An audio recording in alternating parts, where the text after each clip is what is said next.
Togo Info, le Togo à votre portée.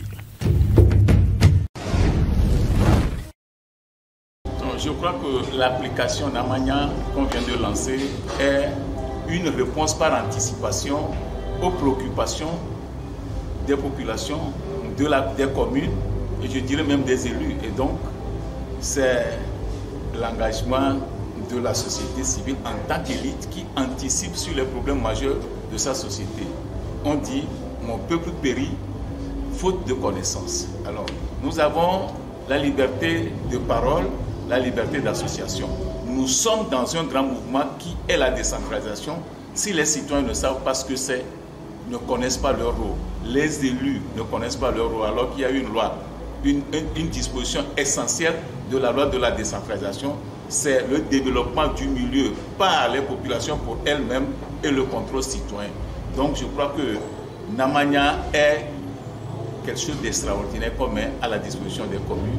Donc c'est un outil qui est le bienvenu? Pas plus que bienvenu. Je ne sais pas s'il y a en dehors de bienvenu, il y a un autre mot, mais je crois que c'est exceptionnel, c'est fantastique. Si vous avez un message à l'endroit...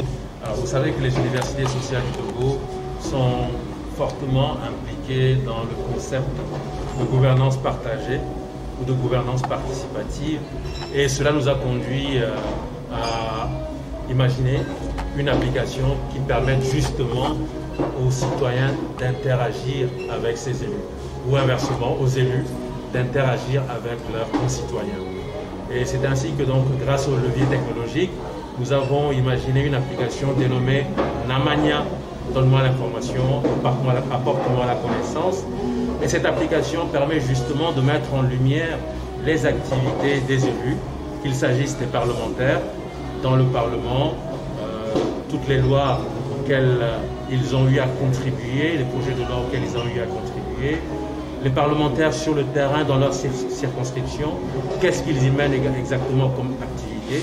Et donc cet outil leur permet vraiment de se mettre davantage en valeur, de dire ce qu'ils font, de montrer ce qu'ils font, puisque nous aurons la possibilité de toucher du doigt leur présence, leur activité, leur contribution au Parlement, et tout cela sera inscrit donc au niveau de l'application. Et également, s'ils ont des activités sur lesquelles ils aimeraient que nous puissions mettre suffisamment de lumière pour informer leurs concitoyens, nous aurons la possibilité également de mettre ça au niveau de l'application. Cette application, je l'ai dit, permet d'interagir, ce qui signifie qu'il y a un véritable lien qui se crée, et le concitoyen peut adresser un message à son élu, donc au Parlement, pour faire des observations, poser des questions, faire des propositions. Et une fois que ces messages sont validés, nous les transmettons donc aux parlementaires. Certains messages peuvent être d'ordre public et également seront mis sur le site.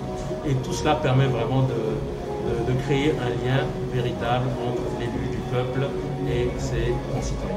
Nous avons parlé également des communes, puisque nous avons aujourd'hui quelque chose qui est nouveau avec la décentralisation. Ce sont les élections locales qui ont permis d'avoir des maires, et cet outil permettra également aux communes de mettre en lumière tout ce qui est fait. Vous savez, quand vous travaillez dans l'opacité, même quand vous faites des réalisations, malheureusement, et que ce n'est pas connu, on a le sentiment que vous ne faites rien. Donc grâce à cet outil qui est gratuit, qui se télécharge gratuitement, il suffit juste de donner des informations.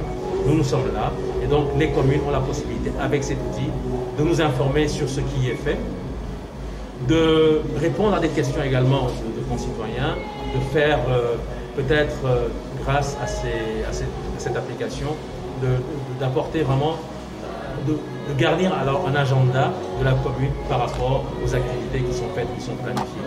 Donc cette interaction pour nous permet à tout le monde d'œuvrer ensemble dans cette gouvernance participative à l'édification d'une nation où ensemble, vraiment, nous sommes frères et sœurs et nous avons l'ambition de construire une nation